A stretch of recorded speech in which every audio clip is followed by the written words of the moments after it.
Olá, gente. Muito boa tarde, muito bom dia, muito boa noite. Não sei que hora que você vai assistir essa live, mas agora é boa noite. Vamos dar sequência à série de conversas sobre o intérprete de borboletas, o romance de Sérgio Abranches, com essa belíssima, maravilhosa, linda, divina capa feita pela editora Record.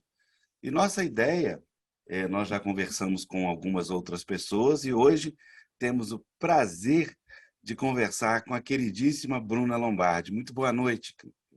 Oi, querido. Oi, queridos, né? Fico muito contente de participar. Também concordo com você, a capelinha do livro já li também. Então a gente tem bastante coisa aqui para conversar e discutir. Maravilhoso. Muito boa noite, Sérgio. Boa noite, Afonso. Boa noite, Bruna. Que prazer falar com você. Obrigado pela gentileza de vir aqui trocar umas ideias com a gente.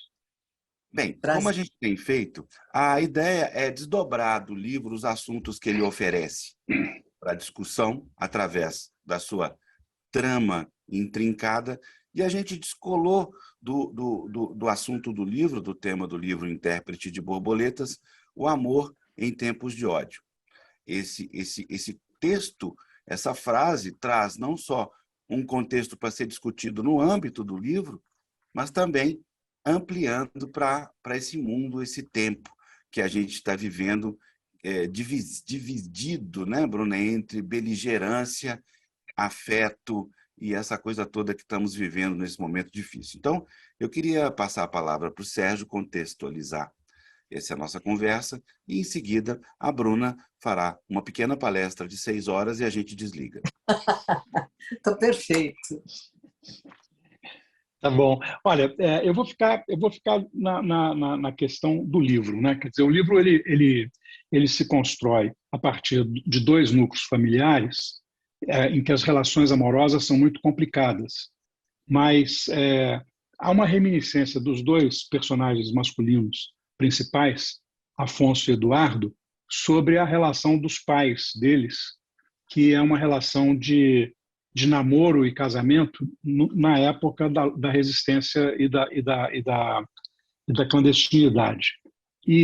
Mas no momento presente do livro, a grande questão é a aproximação entre Afonso e Esther, que se perguntam ambos se realmente esse é um tempo de se dedicar a amar, se o amor não enfraquece, né? A gente, num momento, não desvia a nossa atenção. Ambos são militantes, ambos estão envolvidos na questão de lutar contra esse tempo de ódio, e eles se perguntam isso, né? E se é hora de amar, né? E tem sempre a Carla, que é uma artista, que é uma alma leve, que é uma pessoa que tem um outro tipo de sensibilidade entre eles, e que diz para Esther que, olha, essa é exatamente a hora que a gente precisa de amar, para se fortalecer, na verdade. Então, a ideia é um pouco essa, né? Quer dizer, a perplexidade que a gente fica nesse momento em que o ódio domina e separa famílias, né? Separa casais, separa pais e filhos, separa irmãos. Como é que fica o amor? Legal. Bem, Bruna, eu não vou fazer pergunta, eu vou franquear a palavra. Tá Pronto. legal. É interessante porque, exatamente escutando vocês dois, eu coincidiu com uma crônica que eu escrevi nas últimas semanas para a Zero Hora, e que fala sobre a vida real e a vida irreal. E essa ideia que nós temos da realidade ser uma coisa bruta, uma coisa embrutecedora, uma coisa onde a barbárie está muito presente, uma coisa onde a gente tem que lutar por tudo e de uma forma sem trégua, onde, nesse contexto dessa visão do que é a realidade, né, o amor é considerado um luxo, é considerado uma coisa impossível, uma coisa, como disse o Sérgio, que nos enfraquece, né? E, obviamente, que essa é uma das infinitas distorções daquilo que a gente vive nesse planeta. E as distorções, elas são tão presentes e tão contínuas e tão a gente em tamanhos tão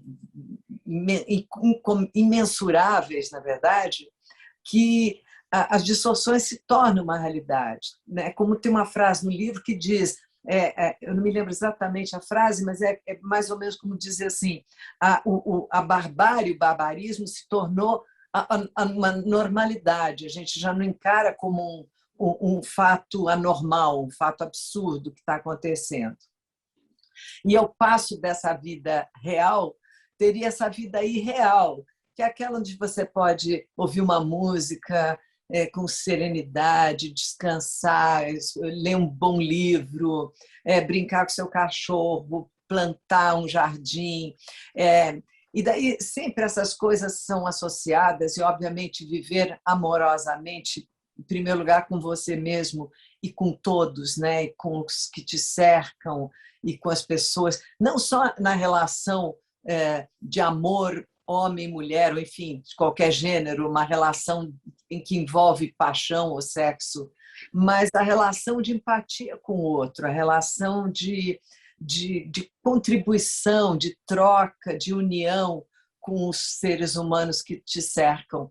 E nessa vida irreal, né, essas coisas parecem um luxo, parecem uma coisa impossível, parecem uma possibilidade apenas de uma situação financeira muito privilegiada, enfim, como se a felicidade estivesse realmente fora do alcance da vida real.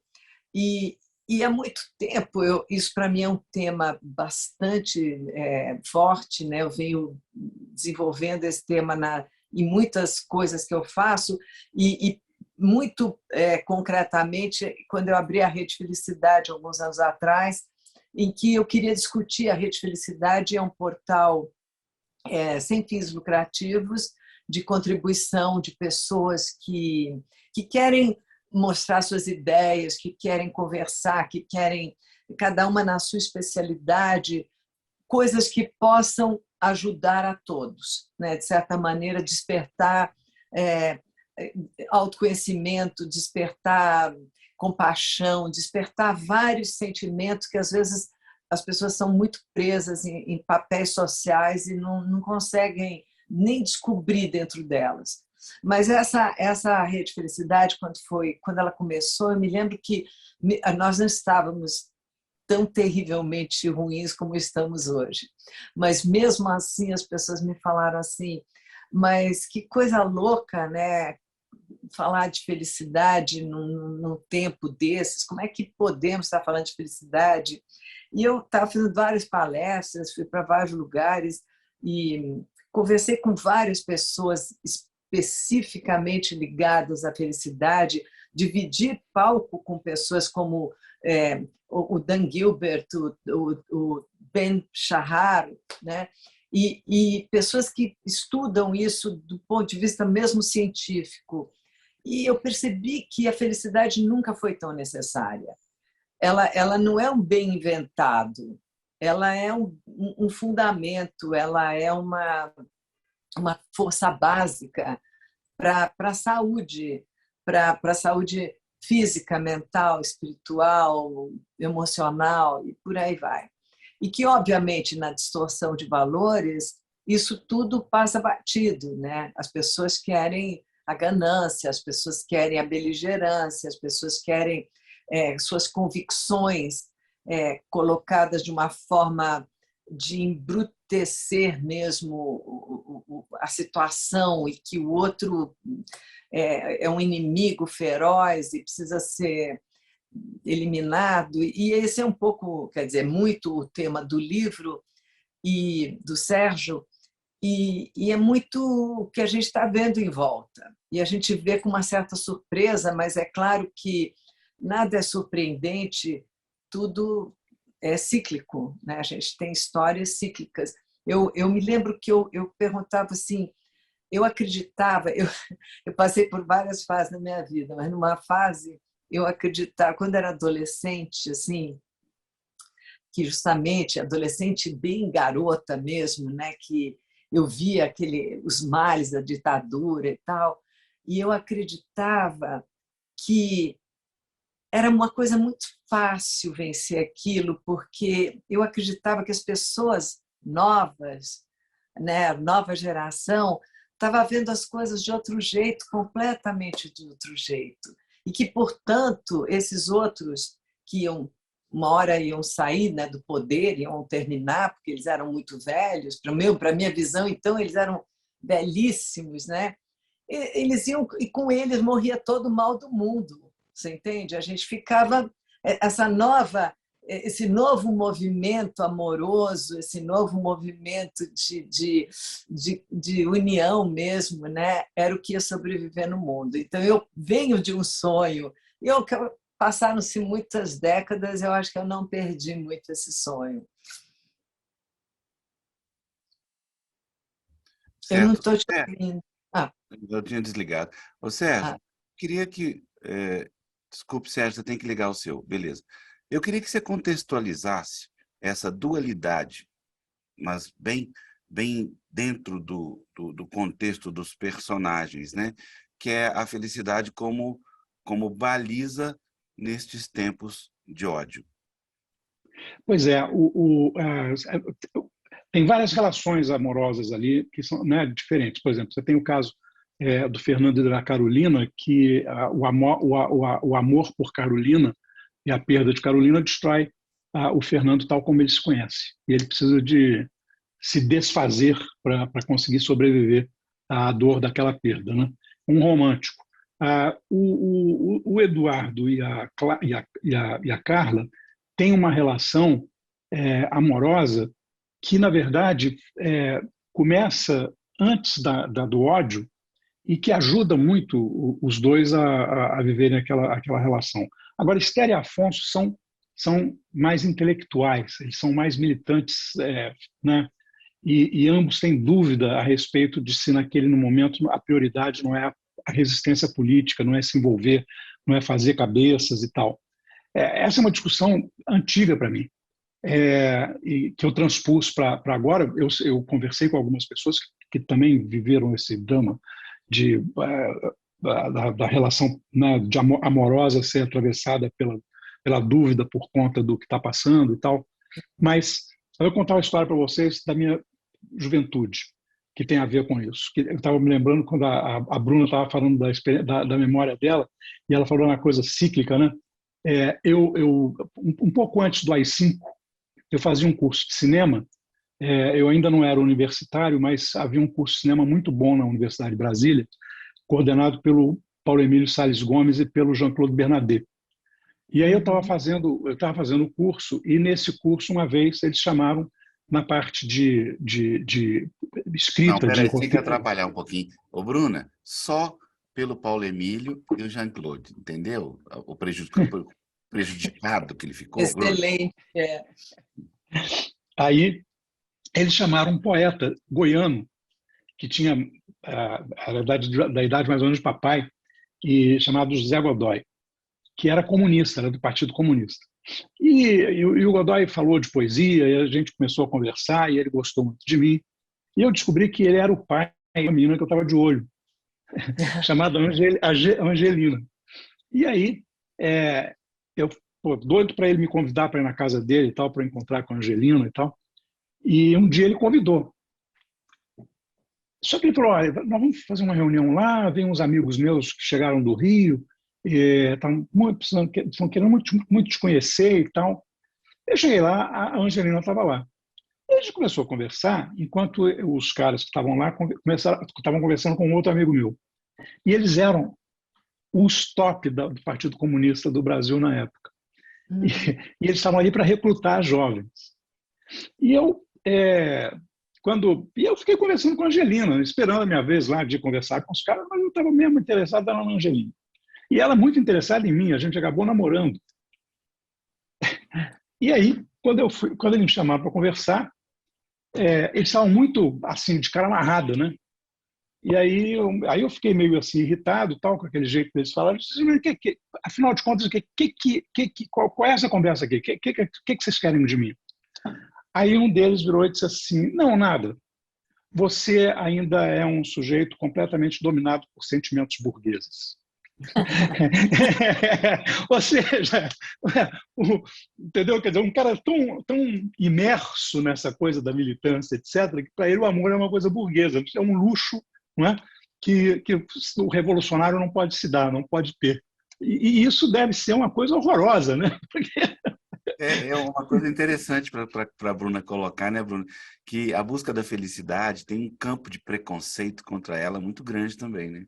Especialmente como ele disse, né?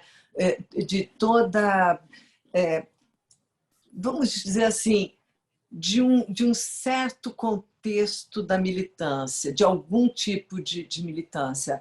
E é interessante porque, no fundo, a felicidade, uma pessoa, quando ela está bem consigo mesma, não entendam a felicidade como tá alegria, um oba-oba, nada disso, né? A felicidade é um estar no mundo assim muito muito coerente com si mesmo, né? Um coração coerente, é um coração feliz. Então, é uma pessoa que está assim, ela é muito mais livre, ela dificilmente será dominada. Portanto, se a gente conseguisse, existem várias formas de você fazer as pessoas evoluírem.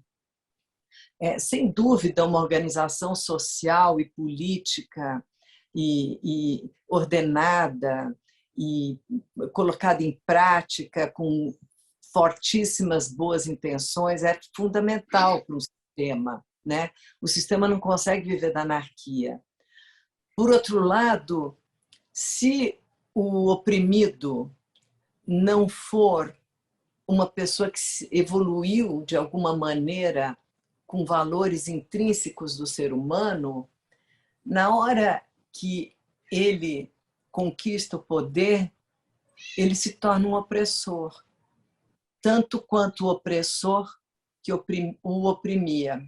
Isso a gente viu historicamente muito, entendeu? Eu mesma visitei muitos países nesse estado. Então, eu vi isso acontecer, eu vi muito próxima. Ninguém me contou, eu não li, eu vi. Então, eu compreendo perfeitamente bem que um sistema político bem pensado, que busca maior justiça, maior igualdade, maior organização coerente também, ele é fundamental.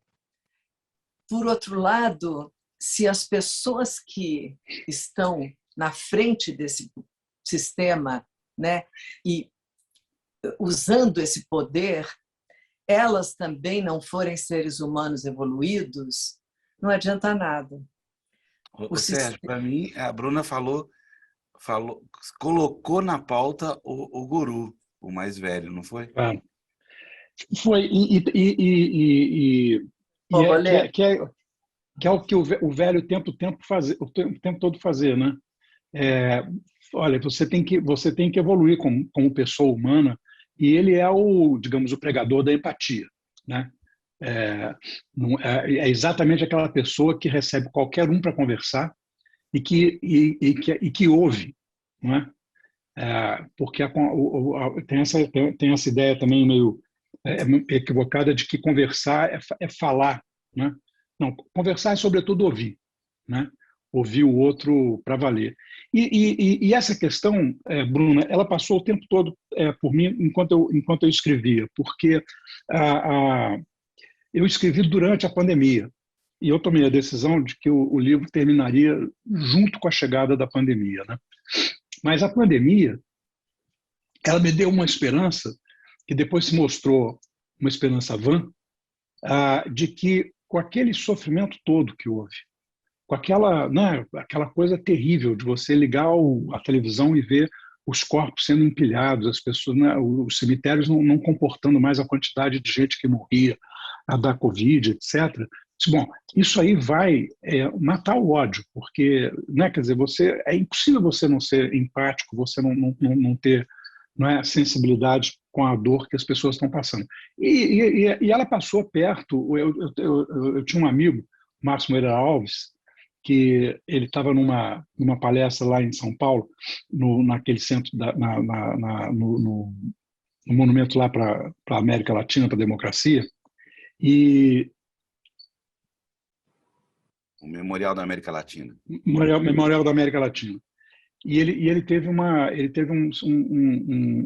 quase um AVC. Ele desmaiou. E ele escreveu uma crônica muito bonita que ele diz assim: o anjo sombrio passou por mim, me visitou e me deu uma outra perspectiva de vida, né? E ele não me levou, mas mudou a minha vida. E eu imaginava que esse anjo que sobrevoou o mundo, né, desse essa percepção. E aí, mais ou menos, eu via esse sujeito que os brasileiros colocaram, a maioria dos brasileiros colocou na presidência da República, sem nenhuma empatia, fazendo blague, né, troça da dor dos outros. E aí eu ficava assim, gente, mas será que... Tá bom, ele é uma pessoa que tem uma psicopatia própria, mas o resto dos brasileiros não é possível, quer dizer, esse ódio vai arrefecer. E ele não arrefeceu. O que mostra exatamente isso que a Bruna estava falando, né? Quer dizer, são pessoas que estão despreparadas para viver uma vida mais equilibrada. Na verdade, são pessoas infelizes e são pessoas de mal com elas mesmas, né? E, portanto, aí sim eu acho que há uma certa incapacidade de amar. E, Bruna, pois é. E como é que você reflete, Bruna, sobre esse tempo, com base no que o Sérgio acabou de dizer? Eu lendo o livro do Sérgio, né, eu me lembrei de uma peça que eu fiz, foi minha primeira peça teatral, meu primeiro pisar no palco profissionalmente, que foi de Fauzi Arap, chamava Mocinhos Bandidos. E a discussão era exatamente essa, era uma discussão entre o militante político radical e os caras que queriam a viagem, né, da droga. No caso, ele pegou esses extremos né, poéticos mesmo. A peça era muito bonita. E uma das coisas que a gente discutia era exatamente assim, o voo individual ou essa organização, essa força de um regime, de um sistema estruturado. Eu acho que a grande pergunta que eu tenho vontade de fazer para o Sérgio, para você, para mim mesma, para o meu gato, para todo mundo, é assim: onde começa o mal? Né? Porque a gente está aqui, no fundo, nós estamos indo bem e mal. E todo mundo já foi criança, todo mundo já leu histórias, ou leram para eles algumas histórias que eram bem definidas de bem e mal. Aí a gente foi evoluindo e achou aquilo meio, né, meio radical demais, meio bobo, né? O bem e o mal, estão dizendo não, as pessoas estão cheias de nuances, não existe isso de bem e mal tão estruturado e tal. E eu, passado esse tempo todo e revendo e vendo e vivendo, eu penso o seguinte: na verdade, o bem e o mal existem bem definidos, sim. E as pessoas fazem suas escolhas com muita clareza, muito por inconsciência e muito movidos por uma vontade, por um desejo, por obedecer a essa chama que eu acredito que é uma distorção.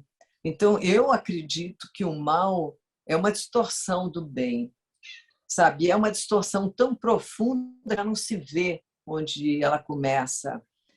Não é que assim, a bebê teve um trauma, não é bem isso. Ela está distorcida, sabe Deus aonde, né? E eu acredito nisso porque eu vejo com clareza. E eu lembrei hoje de manhã, por acaso, pensando que a gente ia conversar, lembrei de uma história que também eu fui... Primeiros trabalhos de modelo, ainda fotografando para a Editora Abril, a gente foi fotografar numa casa na Represa. E os donos da casa, era uma casa bem bacana, eram umas fotos de moda e tal, os donos da casa não estavam, então a gente ia fotografar na sala, mas a gente foi ajeitando, a produtora de moda foi ajeitando as roupas nos quartos. E ela me colocou num quarto, que era um quarto, ela falou assim, esse é o quarto da criança. E a hora que eu entrei, que eu olhei aquele quarto, eu falei, mas que idade tem essa criança? Ah, deve ter uns 7, 6 anos, 7 anos. O quarto era cheio de posts das pessoas assim sendo estraçalhadas, sabe, do cara do Vietnã tendo a cabeça arrebentada, mas uma coisa assim, aquelas coisas que você, quando vê, vira os olhos, porque é tão chocante. Eu mesma, como autora, eu escrevi várias cenas, mas eu escrevi uma cena específica para o Signo da Cidade, que eles espancam um mendigo e botam fogo no mendigo, que até hoje eu vi, eu estava lá no set, ajudei a dirigir. Até hoje eu não posso olhar aquela cena, entendeu? Então, o truque não me ilude o suficiente. Eu acho brutal demais. Então, assim, o que regia aquela criança? O que atraía aquela criança para esse grau de violência? O que atrai o psicopata para essa loucura? O que faz um serial killer? Você, como dramaturgo, como escritor, como autor, escreve romance, escreve série, escreve filme, roteiros. A gente se faz essas perguntas. De onde vem? Né? E responde mal, né? Tenta responder. É difícil responder, né, Bruna? Eu tenho escrito sobre esse negócio do mal, e eu tenho lido muito duas filósofas, a Hannah Arendt e a Susan Neiman. Ambas judias, ambas... Sofrendo na pele, né? Exatamente. E eu acho que é isso que você falou. É uma deformação do bem, né? E uma deformação da natureza humana. Porque quando tem um certo mal, que é o mal absoluto, né? Quer dizer, é o mal que faz o sujeito friamente exterminar os judeus ou os indígenas, né? Quer dizer, assim, sem... Uhum.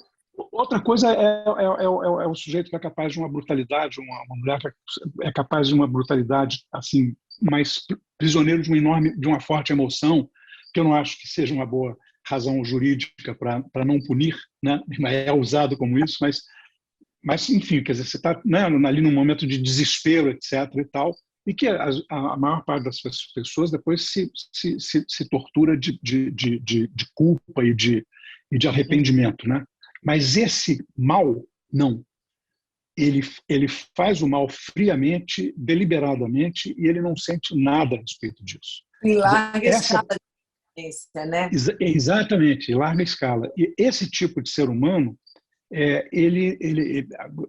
para a nossa sorte, ele é minoritário. Ele acontece de vez em quando, né? Um Hitler, um Stalin, um Trump, um Bolsonaro, são pessoas minoritárias no conjunto dos seres humanos. Alcance, né? De grande alcance. O estrago é muito, muito, muito grande. Monumental. E que conseguem plantar uma situação de dor e provocar uma quantidade de dor, né? Que é absolutamente descomunal.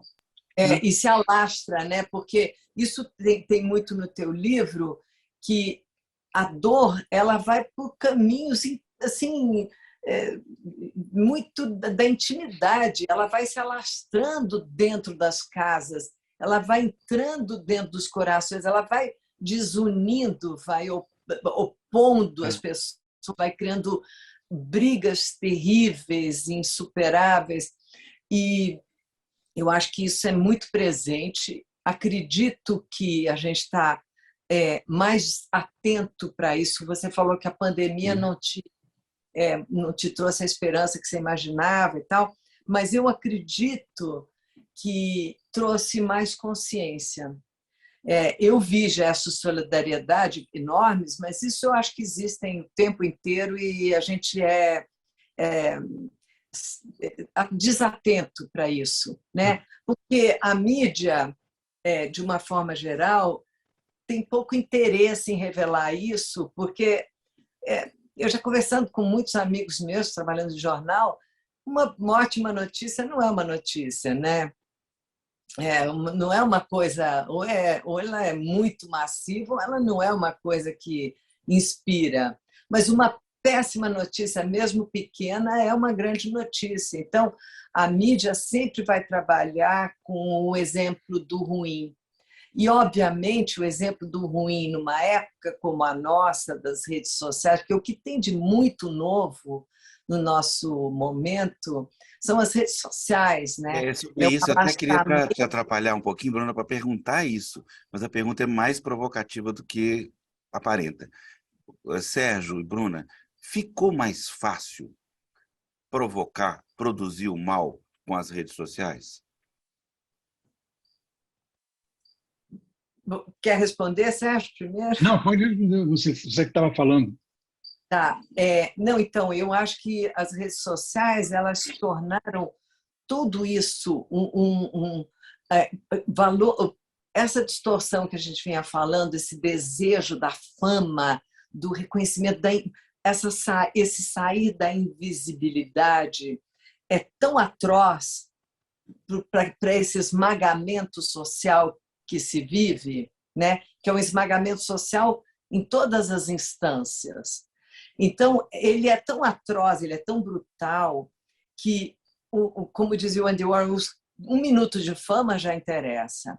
Quando você tem um exemplo das mídias, enfim, da fama, como uma coisa ruim, tanto faz, vira aquela coisa, propaganda boa, ruim, não é, mesmo a bad propaganda é ok. Então, para fazer um insert aqui, responder o Afonso, eu acho que a provocação é a mesma. O que tornou maior é o alastramento. É muito fácil hoje, é muito simples você criar volume, você criar ondas e ondas e ondas. Assim como o estrago que a gente estava falando, né, que é aquela pedrinha que você joga e faz milhões de círculos na água, só que agora são trilhões de círculos, né? Agora a coisa vai embora, e vai embora para todo lado. E como a nossa tendência já pela mídia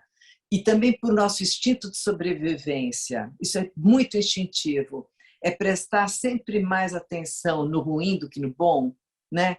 O ruim é perigo, a gente precisa estar atento ao ruim. Então, isso colocado indiscriminadamente no ser humano e sem a menor consciência disso, as pessoas se intoxicam diariamente de um vastíssimo noticiário péssimo.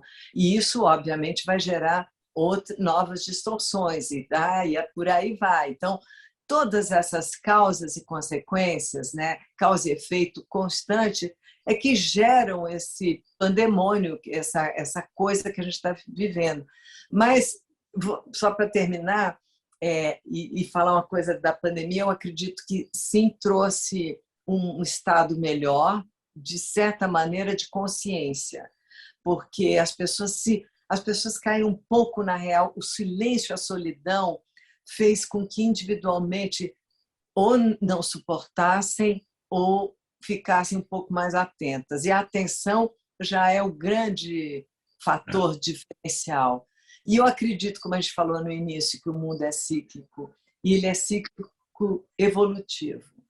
Então, eu acho que sim, a gente passa pelos infernos dantescos over and over, mas a gente passa numa escalinha acima, e a gente só consegue ter essa ascensão da coisa cíclica pela consciência. Não existe outra maneira de você escalar um pouquinho esse estado de coisas, senão a nossa consciência. Então, todo o nosso trabalho, meu trabalho, eu acho que, de certa maneira, cada um com com as suas ferramentas, é tentar despertar as pessoas, né? É tentar dizer, olha, existe isso, presta atenção, começa a pensar. Enquanto que esses regimes totalitários, esses regimes cruéis, que não querem pensadores, que não querem inteligência, que não querem descobertas, que não querem individualismo, eles querem massa, eles querem, né, bucha de canhão. Então, não interessa para eles que exista nenhum tipo de educação e nenhum tipo de cultivo à própria mente, à própria persona, à própria sensibilidade, à descoberta. E a descoberta de si mesmo e do que te cerca é a nossa maior missão nesse planeta. Eu acho que tem, Afonso, duas, e a Bruna, tem coisas que a Bruna falou aí que são importantes. Uma delas é essa questão do sentimento, né? Eu acho que a gente teve vários movimentos ao longo do século XX de profissionalização, de racionalidade, né? De domínio da ciência, etc., que foram fazendo, que produziram como resultado uma reação muito violenta contra o romantismo, né? Quer dizer, contra. Então, eu me lembro que o tempo todo as críticas que você lê sobre os filmes de Hollywood porque são ruins porque tem o happy end. As coisas não terminam bem, né? E não devem terminar. Como assim as coisas não terminam bem? Algumas terminam bem, outras terminam mal. A gente tem que saber lidar com ambos os desfechos, né? Você tem que ter essa possibilidade. E agora, o que aconteceu nessa questão da massificação? Eu acho que não são as redes. Ninguém programou um algoritmo para fazer uma pessoa odiar a outra. Não tem isso. Não é, os caras lá do Twitter, do Instagram, não estão querendo, do YouTube, não estão querendo que você odeie ninguém. Eles estão querendo que você fique ligado neles, né? E preste atenção nas coisas que acontecem ali e tal. Nesse mundo dos cliques e das visualizações, o que aconteceu foi que o contágio se tornou mais com um efeito inesperado. É a mesma coisa do contágio da Covid, tem a ver com a globalização e com a facilidade das viagens, né? Muita gente viajando de um lado para o outro, alguém tem um encontro inadequado, errado com a natureza, contrai um vírus e aí esse vírus se espalha. Ninguém programou o mundo, né, da aviação, a globalização, não foram feitos para você se contaminar, para o mundo, para a humanidade ficar doente. Foi feito para ganhar dinheiro, para viajar, para fazer turismo, etc. Mas virou um veículo. As redes foram programadas para te prender e se massificar. E aí você criou a possibilidade do contágio da ideia, do contágio e aí o meme contagia você e você se torna prisioneiro daquela reação, né? Eu acho que isso aí vai se resolver. Eu acho que isso aí vai se resolver. Não é uma questão. Eu não sou pessimista nessa área, não. Agora, essa contradição entre a vida racional, né, seja política, seja profissional, e a vida emocional, é tão complicado que as pessoas estão fazendo interpretações completamente instrumentalistas, utilitárias, da ideia de inteligência emocional, né? Quer dizer, virou um instrumento, uma ferramenta para você ser bem-sucedido no seu trabalho, na relação profissional. Não que ela seja uma coisa para você ficar melhor com você e com os outros. Não é um problema né? Ninguém está interessado no seu bom relacionamento, na ideia, digamos, de amizade. Eles estão interessados na ideia de uma relação benigna, eficiente para melhorar a produtividade no trabalho. Então, o mundo está ficando muito frio. O mundo está ficando muito frio, né? E essa frieza, ela é um dos elementos que propicia essa canalização da política para um veio que não é um veio exatamente da boa relação. Gente, eu esqueci, mas olha, o papo está tão bom que eu esqueci. No meio do nosso papo, eu deveria ter falado. Nós estamos aqui discutindo o livro Intérprete de Borboletas, romance de Sérgio Abrantes, publicado pela Record. É uma tentativa de ampliar os assuntos que o livro oferece e já estamos chegando, infelizmente, no final. Então, assim, eu queria passar a palavra para a Bruna, não sem antes lembrar, Bruna, que um seu amigo, que você teve a felicidade de conhecer, que se chama Carlos Drummond de Andrade, em 1951, escreveu no meio de um poema, que nem falava muito disso, que se chamava A Mesa, a seguinte frase: não ser feliz, tudo explica. É verdade. Nossa, perfeito. Não é? Bom, eu ia começar um outro assunto gigante, mas a gente conversa em outra hora. Porque eu acho que, sem dúvida, os dogmas e o aprisionamento, né, de qualquer coisa, um grande inimigo pessoal, mas não ser feliz tudo explica. Bruno, muitíssimo obrigado. Eu queria passar a palavra ao Sérgio para encerrar, não sem antes agradecer e, enfim, prometer também que essa sistemática divertida que a gente montou de discutir o livro do Sérgio, a gente se propõe a retribuir no seu próximo livro, se você topar. Claro, que maior prazer. É isso. Olha, muito obrigado, Bruna. Foi ótimo conversar com você. Esse é um assunto que me mobiliza tanto que eu tive que sair do ensaio para ir. Só a ficção me permitia falar dessas questões, né? E como eu acho que nós somos capazes de superar esse domínio do mal, né?